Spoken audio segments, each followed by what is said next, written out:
Welcome to stone dictation. Dictation 5 second बाद शुरू होगा। Speed 80 word per minute. Ready start. सभापति महोदय, यद्यपि भारत सरकार विज्ञान के महत्व को अच्छी तरह समझती है और हर तरह से विज्ञान को प्रोत्साहन देती है, फिर भी हम देखते हैं कि हमारे देशवासियों का दृष्टिकोण अब तक वैज्ञानिक या राष्ट्रीय नहीं बन पाया और अभी इस दिशा में बहुत कुछ करना शेष है। मेरे विचार में यदि हमें आगे बढ़ना, अपनी जनता का जीवन स्तर ऊंचा उठाना और उसकी खुशहाली के लिए आवश्यक चीज़ें उपलब्ध करनी हैं, तो भारत में भी और अन्य देशों में भी विज्ञान पर बहुत ज़्यादा ध्यान देना चाहिए। एशिया और अफ्रीका में ही सभ्यता और दर्शन पहले फले फूले और सैकड़ों वर्षों तक ये दोनों शेष विश्व के नेता रहे, परंतु ये दोनों विदेशी प्रभुता और साम्राज्यवाद के शिकार हो गए। केवल इसलिए नहीं कि यहाँ अंदरूनी झगड़े प्रारंभ हो गए थे, बल्कि इसलिए भी कि ये विज्ञान और प्रौद्योगिकी में पिछड़ गए थे।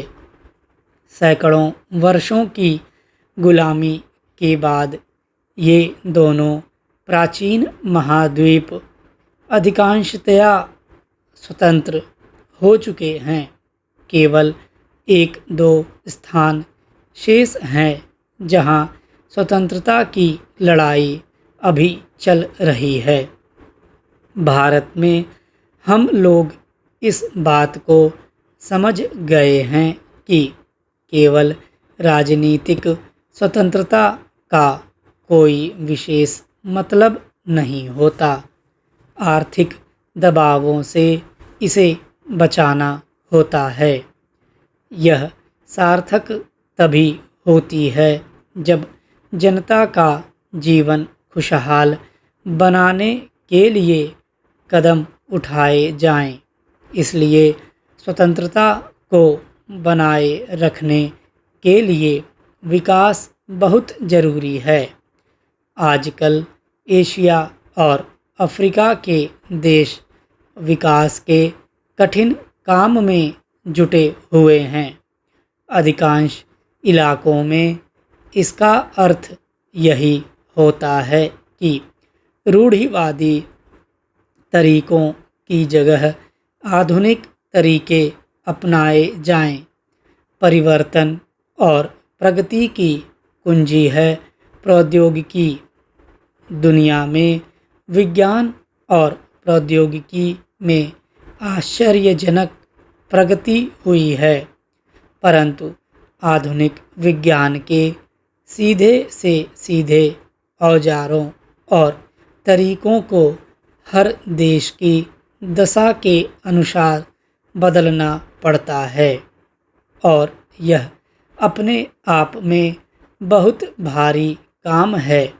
भौगोलिक और अन्य कारणों से विकासशील देशों की कुछ अपनी समस्याएं भी होती हैं, इसलिए विज्ञान के क्षेत्र में मौलिक प्रयत्न करना बहुत आवश्यक हो जाता है। एशिया और अफ्रीका के देशों के पास एक दूसरे को देने के लिए बहुत कुछ है और वे एक दूसरे के अनुभव से बहुत लाभ उठा सकते हैं। आज वैज्ञानिकों की भारी जिम्मेदारी है, क्योंकि वे तेज़ी से मनुष्य के भाग्य निर्माता बनते जा रहे हैं। स्टॉप।